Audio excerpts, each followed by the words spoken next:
Hello, in this video I'm going to show you how to save the seeds from your cucumber so you can plant seeds next year. Start by letting one of your cucumbers get fully ripe. A ripe cucumber is actually not the cucumbers that we typically eat. Once cucumbers are fully ripe, they're actually yellow-orange in color. Make sure that you pick a cucumber that represents the size and shape that you want to have for next year. Pick a cucumber that already has good genetics so that your seeds are good seeds that you want to use. Now we're going to cut the cucumber in half and scoop out all of the seeds. I use a spoon and my hands to scoop out all of the cucumber seeds, and I place them into a strainer so it will be easy to sort through the seeds after. I'll mention here that there's some very specific needs to picking the cucumber that you can save seeds for. The cucumber needs to be an heirloom variety, in which case the seeds will reproduce the exact same parent plant, or the cucumber needs to be hand-pollinated, using the same cucumber plant to ensure that there was no cross-pollination.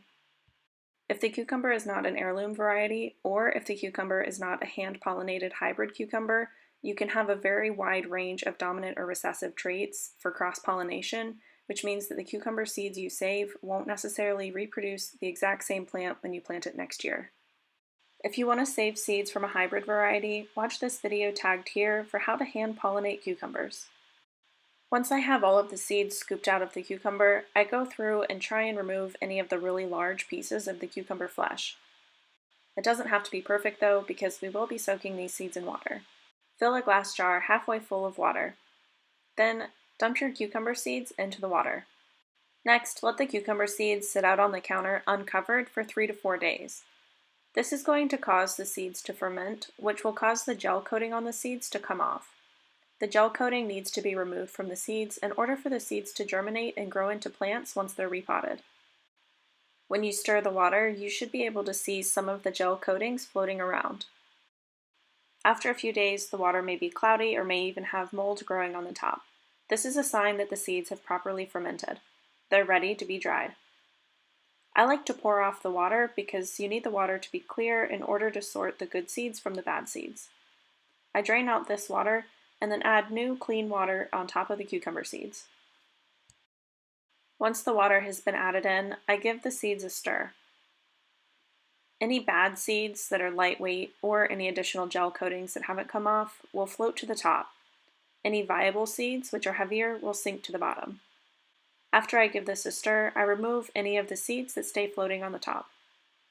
Once all of the floating seeds are removed, I drain this through a strainer and save all of the remaining seeds.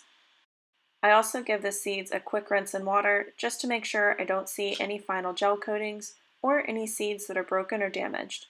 If I see them, I remove them. Now I lay all of the seeds out flat in a single layer on a paper towel. Then I place an additional paper towel over the top to absorb any extra moisture and make sure that the cucumber seeds dry faster. Now I just leave the seeds to dry in a cool, dark place. Mine dried in about a day or 2. You know that they're fully dry when they're easy to snap in half. Once the cucumber seeds are fully dry, place them into a container that will keep them dry until it's time to plant. When harvested and stored in this way, these cucumber seeds can remain viable for 5 to 10 years. Thanks for watching this video on how to save cucumber seeds. Let me know if you have any questions in the comments below, and as always, like and subscribe to see more content.